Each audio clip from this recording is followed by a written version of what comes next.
recognise the church? I doubt it. Welcome and good morning. It's a Monday morning of what is going to be a very cold week. It's a sultry 2 or 3 degrees at the moment, and snow is on the way later today, I'm told. So I thought I'd get out early. It's Chesterton Church, just down from Alwalton. I discovered this church when I was shooting a wedding reception in a marquee just down the track there, and I went wandering while they were all eating and found this church. I thought it was fantastic. Not so much architecture wise, but it's just set back from the road. It's sort of hidden away really, and a lot of people don't even know it exists. As I say, it's set way back from the A605 Oundle Road, but it was just a lovely setting on that sort of summer's sunny, warm summer's evening, and I always wanted to come back, so I thought I'd start today's walk from here. We're going to wander from here down towards Alwalton, round towards Orton Wistow, and we'll be finishing at that point. I was going to do Orton Waterville and Orton Longville, but it's too long a walk, so I'm going to do that separately to do it justice. So it's Chesterton and Alwalton and Orton Wistow today. Get it done before the rains come. It's a bits and pieces church, this one. 12th, 13th, 14th centuries, tweaks in the 16th, 17th and 18th and maybe even 19th century. It is bits and bobs all over the place. I'm not even going to attempt to tell you which bits are what. It's quite a pretty church. Nothing looks great on a grey Monday morning, but yeah, it's quite a pretty church. Always very peaceful because, like I say, it's set back off the main track. But it does go back to the 1100s, so it's pretty old in places.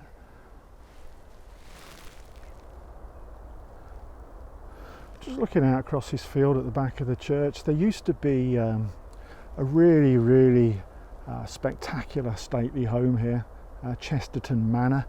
I put up a picture, well, it's not a picture, it's an illustration, because it's been gone since the early 1800s. As you can see, it was a significant abode, as it were.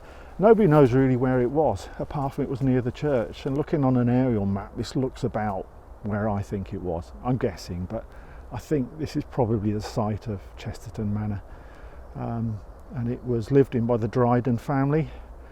And the Driden family were all related to the first ever poet laureate, John Dryden, who didn't live here. He was based down in London. It was his sort of family, cousins and whatever up here.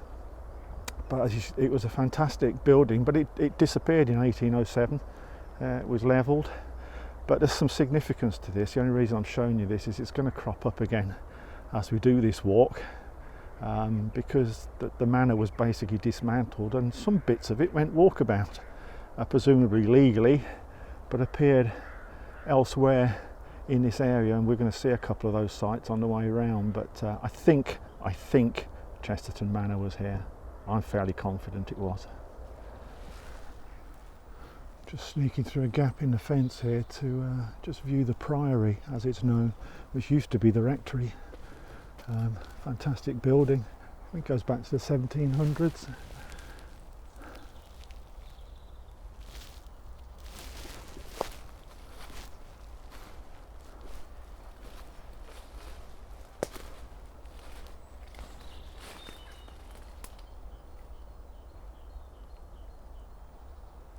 Nice.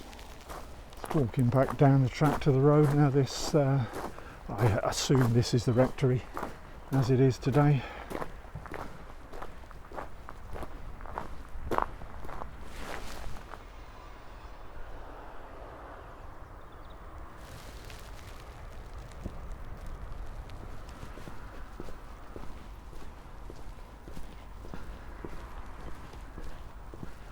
I covered this little corner in another video when I did a COVID lockdown walk to Chesterton, so I won't go into too much detail. Obviously the road to my right now is the Oundle Road, or the old Oundle Road, and the bridge up ahead is what now takes you over into Peterborough.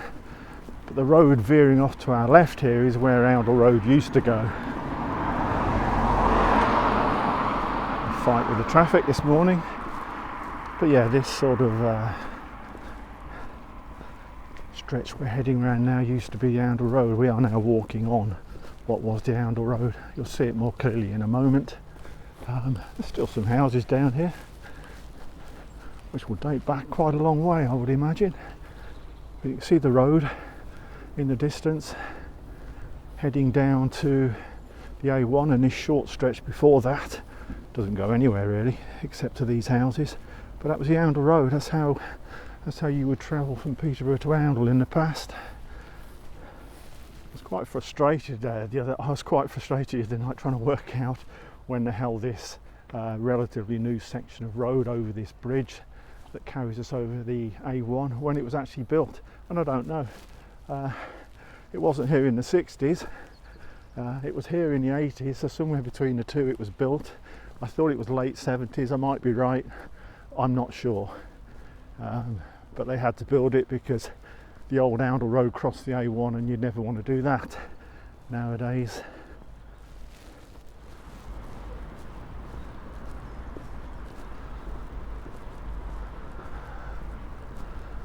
The bridge is under repair at the moment, not quite sure what they're doing, probably strengthening it. There's always roadworks going on somewhere in this part of the city. Shouldn't complain. A bit noisy as we approach on Walton. We'll get out of this soon. I was amazed by how many different names this village of Old Walton's had over the centuries. Whenever you're looking at old documents, you kind of think no reference to Old Walton, but they actually use a different name. I'll list a few of them on the screen to see how its name has changed over the centuries.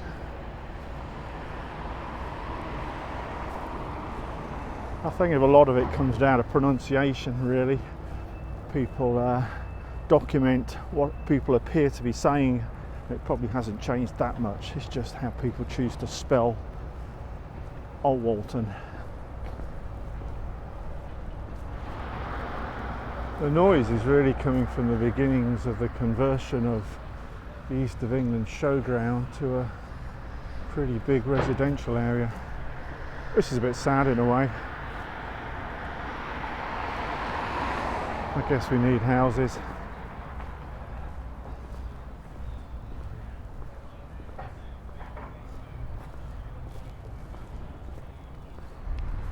We're right at the top of the village now before we descend down it, and that's Orchard House, which dates back to, if I recall, late 1500s, so it's an old one. Lovely thatch. But yeah, late 16th century Orchard House. A real survivor. The houses on the right here, very neat and tidy. They fairly recent, I think 1990s, but they sat on the site of an old set of almshouses.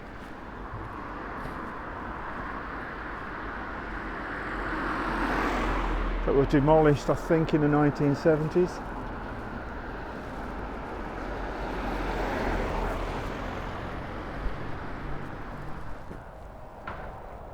Building on the left there with the sort of orangey tiles is the old Blacksmith building. I still remember that when it was quite run down, but still looking like a blacksmith building. It's all been done up now, but the walls are authentic, even if the roof isn't. But yeah, that used to be the village blacksmith, or Blacksmith's the Forge. A few old horseshoes on there.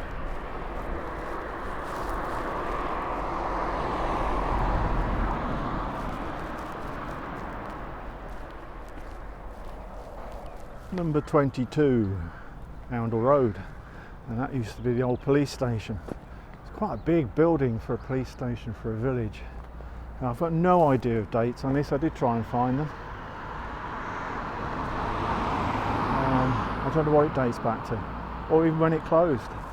I think it was still going in the 70s. But yeah, it kind of looks like a police station.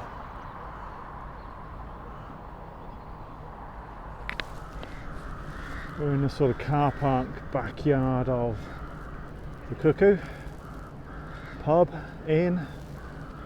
I think it goes back to the 17th or the 1700s, or is it 17th century? I think it's 1700s. Used to be the Wheatsheaf. And those used to be stables, used to be a coaching inn.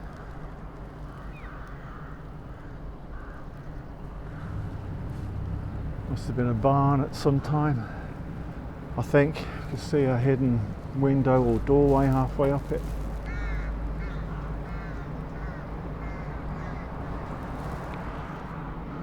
Always been fascinated by this old pump.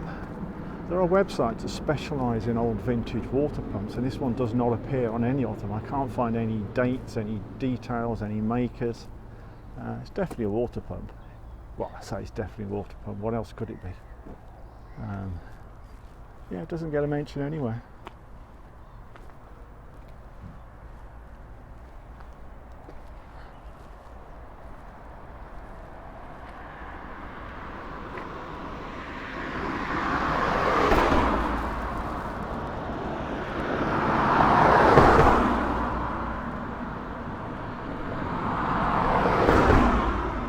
Gilbert and Barker Manufacturing Company of Springfield. I shall look this up when I get home if I could find anything interesting as to what it is and how old it is. I'll put it on the bottom of the page.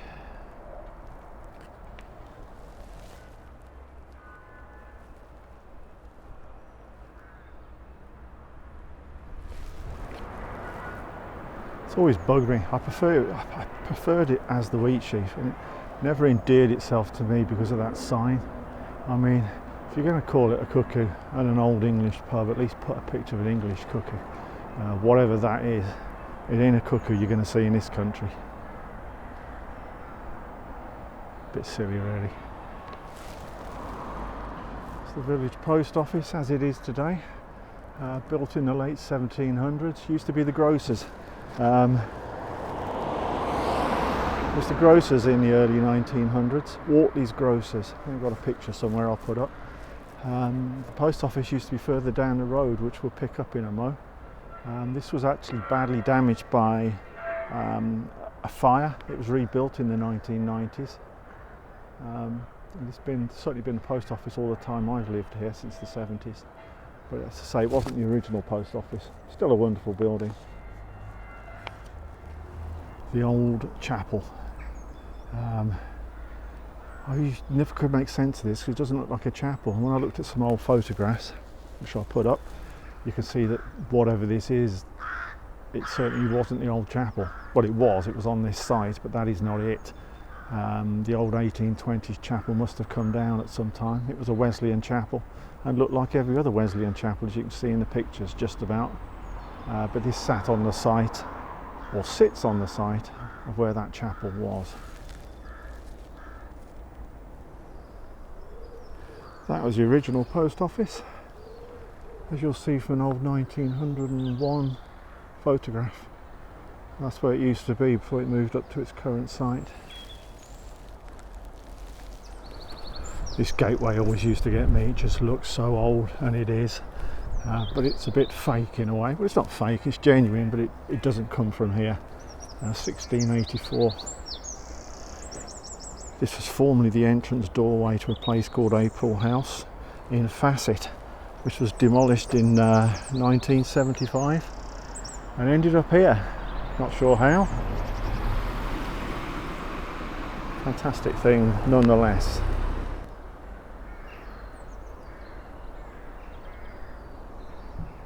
Sort of thing I would probably buy.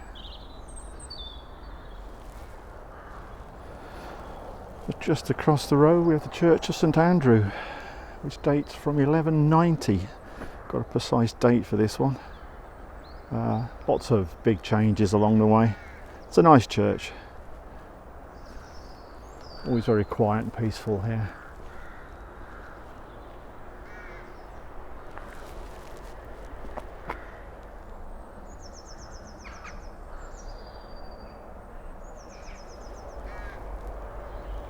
Distant view there of Alwalton Hall. I'll put a picture up as well because you can't really get close enough to see it in all its glory. It used to be where Frank Perkins' family lived for many years.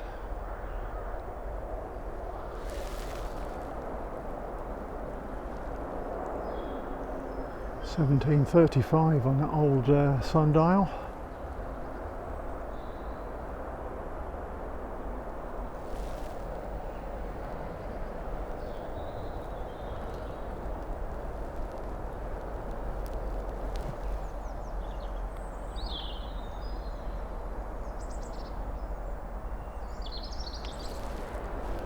Just sneaking up to our Walton Hall now, get a better view. There we go.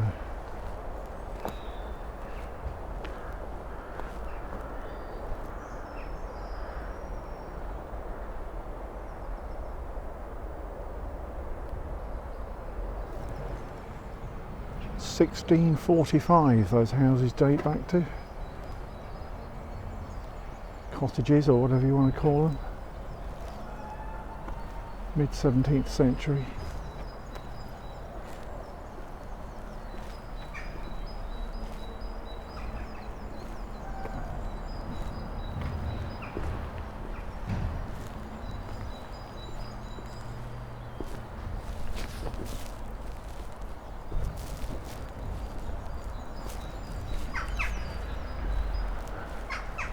And this lovely oak cottage. This one also dates back to mid 1600s, although it's been tweaked a lot since, but it's an old one.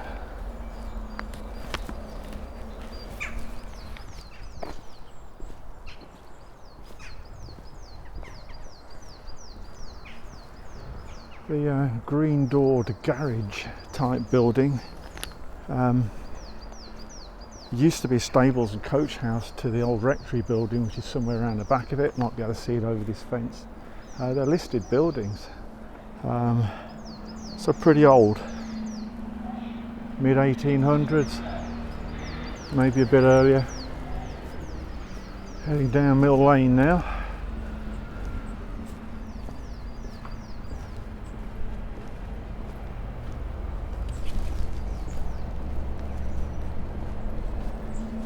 Look at this bit of stonework in the wall.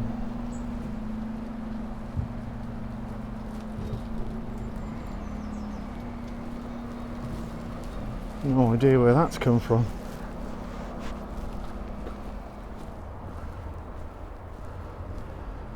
Mill View. If only. If only. You wouldn't have seen a mill here unless you want to go back. Ooh, 130, 140 years now.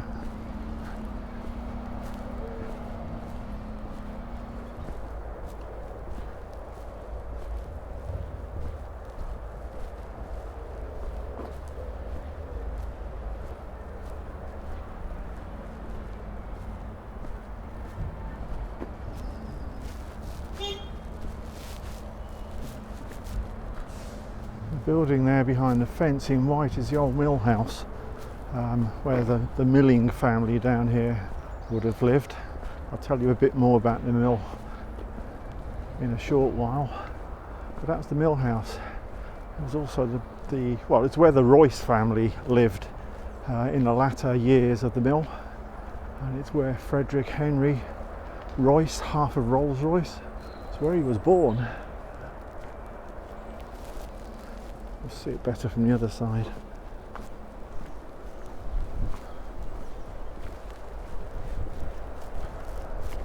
There you go, the mill house. Birthplace of half of Rolls-Royce.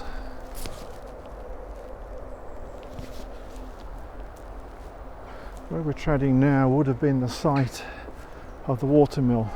It had to be a sizable building and had a lot of millstones operating in here, according to documents. This would have been a sizable building. We would probably be entering that building about now, and it would have stretched across into the distance. And I would love to see a picture of it, but sadly there isn't one, because it died before photography really got going. You can see stonework being eaten up by trees. There is very little evidence that it ever was here, but I can assure you it was.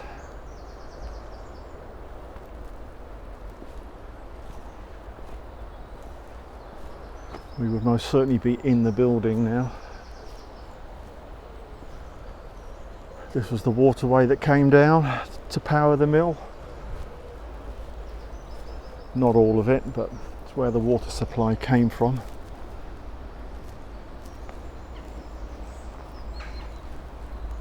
I'll try and make some sense of this in a moment. It's hard to imagine there would be one mighty, noisy and busy watermill where those trees now stand. But it was there, and there was a mill here going back to the 1100s as well. I mean, there's been a mill on the site for a very long time. The more modern mill, if I can call it that, was took over by the Royce family in the 1850s. James Royce, who was working at Castor Mill across the fields, but saw the opportunity to buy this one and bought it. It was a mistake. He bought it just at the time that the mills were basically struggling, the railways were arriving, the corn laws were being repealed, and wasn't a good time to be a miller. He bought this mill at a bad time, struggled. Within 10 years he was bankrupt, and not too long after that he lost his life. I think he lost his life in a poorhouse somewhere down south, in a sort of workhouse type place. I mean, he really did crash. But midway during the 10 years that he was here, in the I try to remember his actual date, I think it was 1858. No, it wasn't, it was 1863. Frederick Henry Royce, one of several children that was born at the mill house that we just saw. And obviously he went on to bigger things. Yeah, pretty much centre stage there. There was an arch, and the water would funnel down that arch at speed straight into the water wheel. And I would love to see a picture of this place, but unfortunately it died as photography was just starting. Otherwise I'm sure there'd have been postcards. And it was levelled and demolished, I think, around about 1880, in that sort of time. And this was turned into a sort of Victorian beauty spot for Peterborians. There used to be a boathouse here, and yeah, you take your boat out on this generally quite slack waterway now that the mill has gone. But that's where the water would have flown, right centre stage there. So the water wheel will wander around in a second. I've bumped into a few of these on my travels in the past. I thought, what on earth is that? Looks like a bomb. It's a hydraulic pump. It's quite old. There is a... I can't get down to show you really without struggling to ever get up again. There is a plaque on it. I did manage to track down about 10 years ago who made it. And it just pumped water from one level to another. For what purpose? I don't know. But yeah, it's a hydraulic pump. Right. We're coming back around the head of this waterway. There used to be on the ground here a little bit of cobbled paving, which used to be, I think, on the floor just outside of the mill. It might have been just inside the mill. I think it was outside, and there's a little bit left. You can just see traces of cobblestones down here. There used to be a lot more, but they've just been covered up over time. This whole area here was cobblestones when I first came down here. It's what made me think, what is going on? What was here? There's another big chunk here.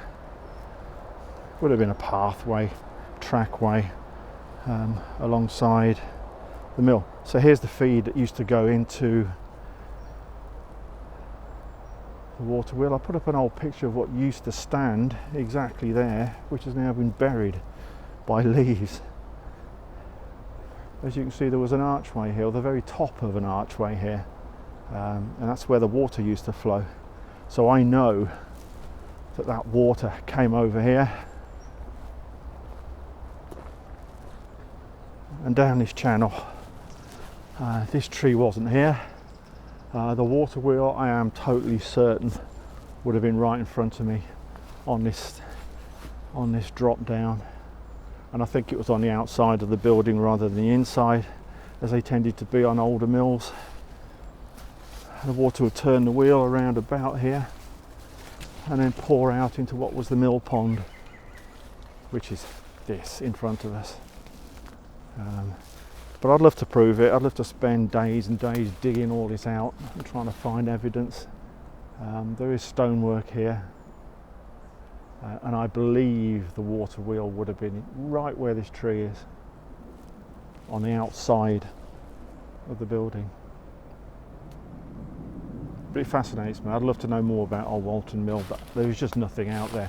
I need to do the archives at Huntingdon, because Alwalton's in Huntingdonshire, and that might tell me more one day.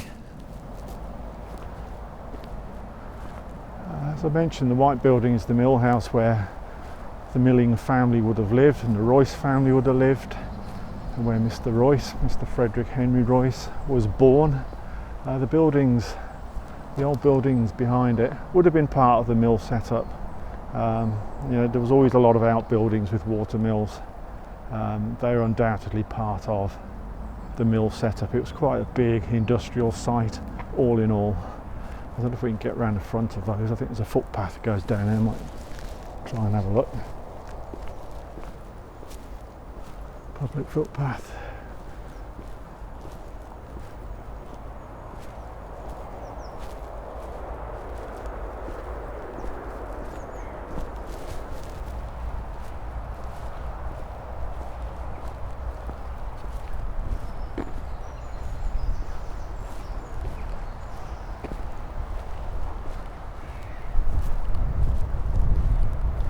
These are lovely buildings, lovely old buildings. Undoubtedly something to do with the mill. They were more likely to be sort of non-residential at the time of the mill. They've all been converted. Very nice.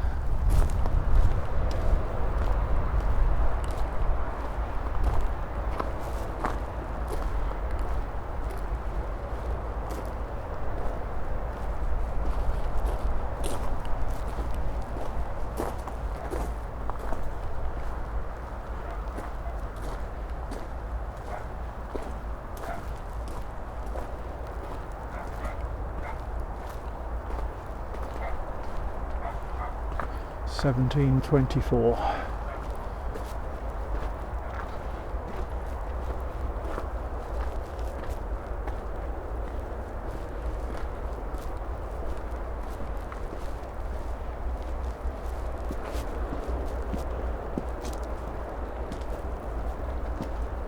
Lovely.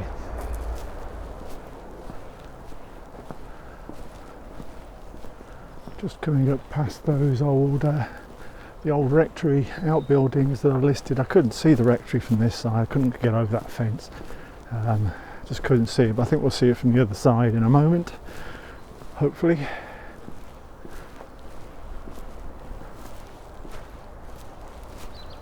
Just coming up to the old school building. Dates back to the mid to late 1800s. I think it closed late 1970s, early 1980s, around that time. I'm sure somebody will know. Add your comment below the video if you do know. I couldn't find an exact date, but I think it's late 70s, early 80s. We'll get some sort of view. I don't want to get too close. It is in use, I think, for business purposes. But I have some photos I nicked from an estate agency site, so I can share some of those with you in a moment if we don't get a great view. It's a lovely building.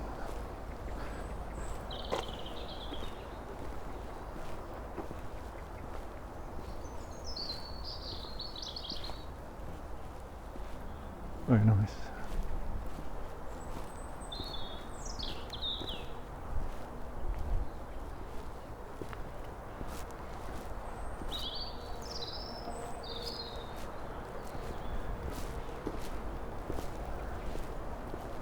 That is the old rectory that I couldn't see from the other side, as you can see from the sign. And it has a date stamp of 1848. Very nice.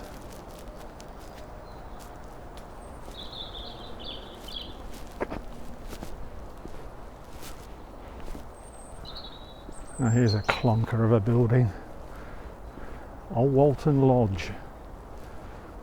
Now you remember at the start I said we'd see something, or some things related to Chesterton Manor and the house of the Drydens. Well, when it was demolished in 1807, bits did move around. I don't know whether they bought them, stole them or whatever. Let's just say they acquired them.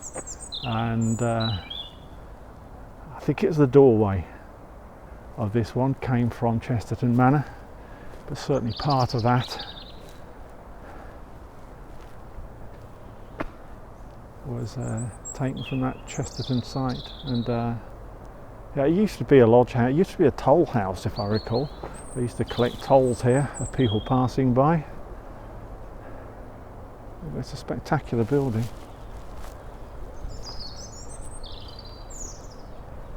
Just wanted to veer to the right slightly here through the trees. Just seen the school.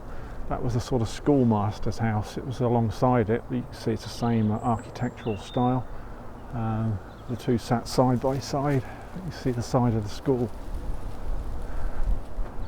So the one on the left is the, I think it's a headmaster's house they called it, something like that. Yeah, it's that porchway that came from Chesterton Manor. That dates to 1607 when Chesterton Manor was built. But it was brought in here in the early 1800s, obviously when Chesterton Manor was demolished and when the rest of this lodge house was built. I don't know how close we dare go with this one because I think this is private very shortly, but Alwalton Manor House is what I'd like to see. We might just see the rooftop and the chimney stacks and that's it. Again, I'll put some pictures up for what we can't see, but it's that tall building in the background, left of centre.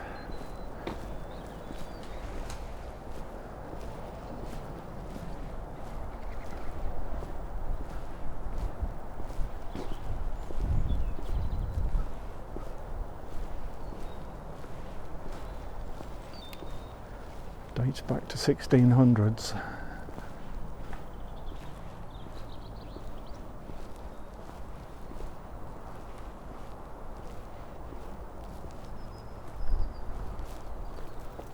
Yeah, I'm not going to go in there, but you can see it.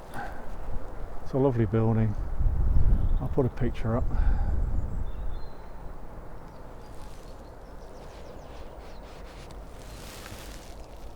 Very nice.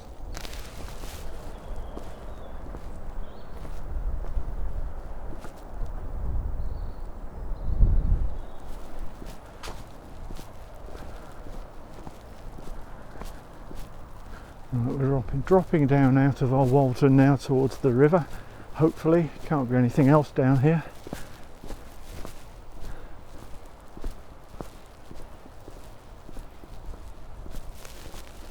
Right, we're down by the river now. I've put this picture up before on an old video. I'll put it up again because it's probably more relevant to exactly where we are now. This dates back to Victorian times, so about 100 years ago, well more than 100 years ago now. Early 1900s, and you can see it looks somewhat different. You've got to take all these trees out, all this undergrowth out, and this was a lovely grass plateau that people used to come out and do their Sunday strolls from the city. It was an extremely popular spot. You'd walk along this, you'd have your picnics here, and now it's all sort of, well, it's not too overgrown at this end. It gets more overgrown the further you go away from Alwalton, but this was a very popular, I mean you can imagine it here, you can still see it's quite flat, and you've got a little bit of plateau here before we disappear into trees. But yeah, it used to be a very, very popular Sunday afternoon stroll spot. I think it was this and Thorpe Park around Thorpe Hall. These were the two big spots if you wanted to go out for a country stroll on a summer Sunday. Yeah, this was top of the list. Walton Lynch. It's actually a lovely path at this time of year. I've only walked along here in the summer before and it is seriously dense and tough to walk through, but this time of year it's all opened up before the greenery arrives, and it's quite a pleasant and easy-going walk. This is the old Walton Lynch that we're walking along. Most people know old Walton Lynch as the path that runs around the back of the business park, which is actually right on top of the cliff. Old Walton Lynch, the word Lynch is derived from an old English word meaning cliff, and it is a cliff face. And up there you're at the top of the cliff, but the actual original Victorian and beyond Old Walton Lynch is the one we're on here at the bottom next to the river, and it's worth clambering down to, particularly this time of year, to walk along. But the reason it's a cliff in the first place is because they quarried stone from here, a dark limestone from these sort of cliffs. It's just like hillsides now, but it was a quarried cliff, and this dark blue tinged limestone became known as Old Walton marble, and it would be quarried from here, put onto barges on the river and taken off to where it was used. And it was used in Lincoln Cathedral, Peterborough Cathedral and several East Midlands stately homes. It was in demand. We're not talking a huge quarry here, so there probably wasn't huge amounts of it, so you know, it was a premium stone. The people who quarried it, we're not talking Victorians, Edwardians and the like, we're talking 1,000 years ago. We're talking 900 AD, 1000 AD at the latest, so very, very early. I wish I knew what it looked like in its raw state, and I could tell you, well, that's Old Walton marble. It's limestone, but I can't assure you that's what it is. But yeah, they quarried it from here 1,000 odd years ago now. Very few people know that. Next time you're in Peterborough Cathedral, ask somebody, where's the old Walton marble? It'll be the statues and effigies and that sort of thing, and it should stand out. It's a stone that polishes up, apparently. Very spectacular style to show off the blue in it, so worth having a look for.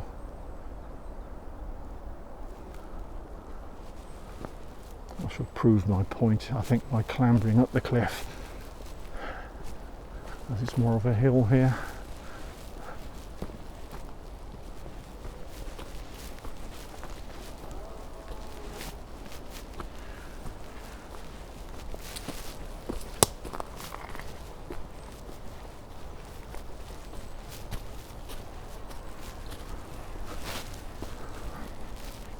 The old Pearl Assurance building as it was back in my day. There we go, you recognise it now. And this is at the top of top of the cliff. Worth clambering down now. Go down to the bottom one. Still racing along trying to beat this bad weather. It's probably a mistake because it probably isn't going to rain or snow, and I could have gone at half this pace, but there you go. I'm not taking any chances with all this gear on. We're just coming up to the point where this footpath slams into the Nene Valley Railway, which was built back in 1845, I think it was opened. Pretty much at the end of this path, just as we hit the railway and turn sharp right, there used to be a bridge. It was known as Lynch Bridge, and there is a Lynch Bridge now. They call the one where the track goes over the River Nene, just down from here, they call that Lynch Bridge. But actually there used to be a stone bridge that ran from this path pretty much in a straight line to take you over the railway and presumably take you down towards Milton Ferry. I'm assuming that's probably what it was there for, but for whatever reasons it was demolished pretty late on, probably at the time, I would guess, probably at the time when it became a preserved railway, and they had to make sure everything was safe and okay to run trains on again, and probably decided the bridge wasn't safe and got rid of it. But anyway, somewhere in the trees, I think, I'm pretty sure from distant memory, I found it before, the footings of the bridge are still there. I'll put a picture up first of all. This is from 1845, it's an illustration, pre-cameras, but just to give you an indication of what it looked like and evidence that it really did exist. And we'll take a look, see if we can find the remaining footings of that one. Right, coming up to the bend, which is where I think, well, we must be running into the railway now, so if I'm going to find these bridge footings, they must be somewhere in front of me. I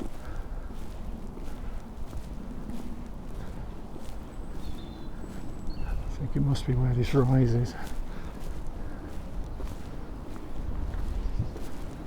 Yeah, there you go. Easier than I thought.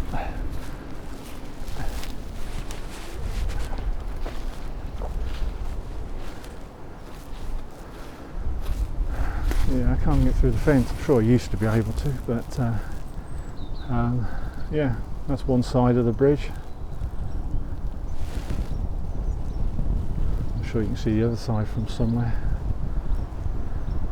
Lynch Bridge, as was, 1845. Just moved down a bit. You can't see too much on the other side. You see some footings at the side of the track down there. That would have been the base of the other side of the Lynch Bridge, and then it would have gone up and across that mound and down towards Ferry Meadows. Sorry, Milton Ferry, I should have said. Or both. As anybody who lives in the Ortons will tell you, that's Lynch Farm.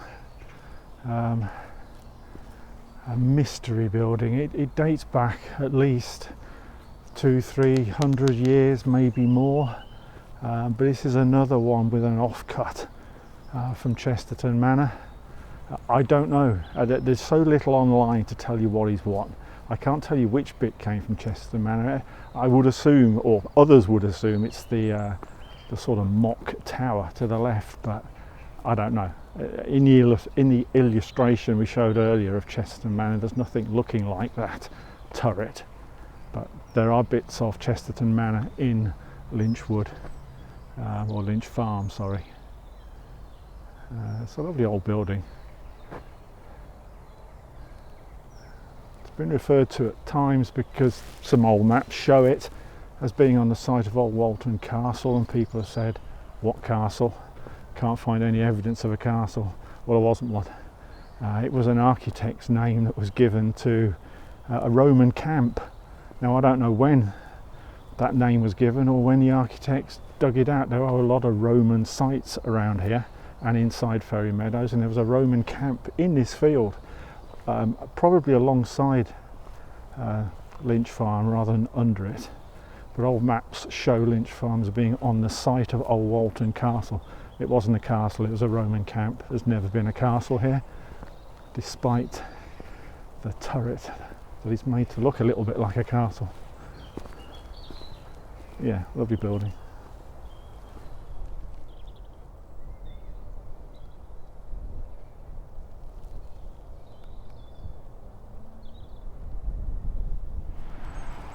Just coming around to the front of Lynch Farm now. Just wanted to put a picture up from the late 70s when they were building Orton Wistow, and spot those two little white cottages. They were the only buildings in this area before they built Wistow Way and the estate, and they were known as Lynch Farm cottages. I think they were tied cottages as they were so close to the farm, and because of the name obviously.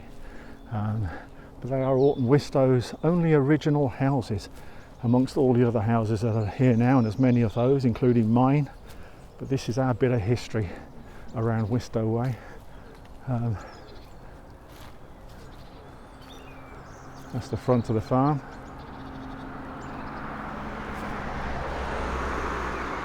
Now closed, I believe.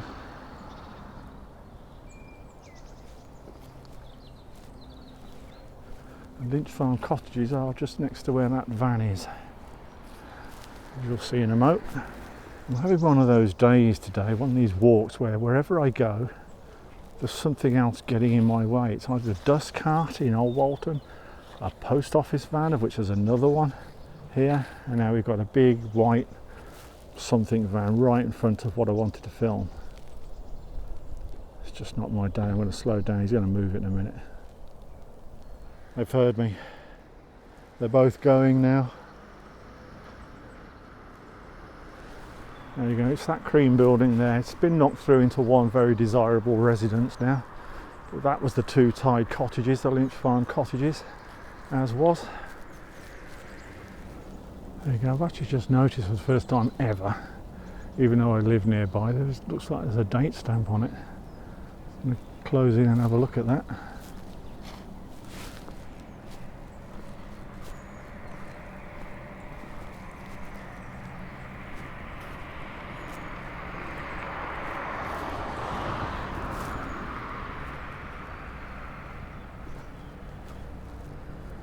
"1903", I think it says.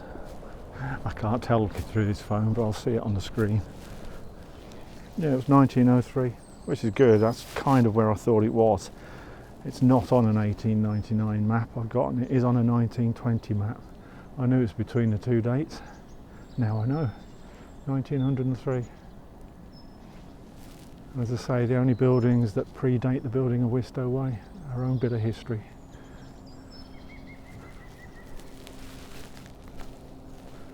And this used to be the track. It was a track, it wasn't a road. Just be a track coming down to the farm on the left here, and those cottages sat at the side of it. That's it, heading home now, which is easy this week because I'm only 200 yards away from my doorstep. So easy to get home, put feet up, tea and biscuits and whatever. I hope you enjoyed something in that one. I did rush it, I apologise, but I absolutely hate being chased by postmen, dust carts, people. I like space, and there just wasn't space there, it just was too busy, but I still managed to grab most of what I wanted to grab. As I say, I hope you found something of enjoyment. Next week, if the weather allows, the Ortons, Orton Longville, Orton Waterville. There's a lot of old stuff down there, so I'm sure I could put a video together and see what's what. So yeah, have a good week. Avoid the snow if it happens, and yeah, I'll see you next week.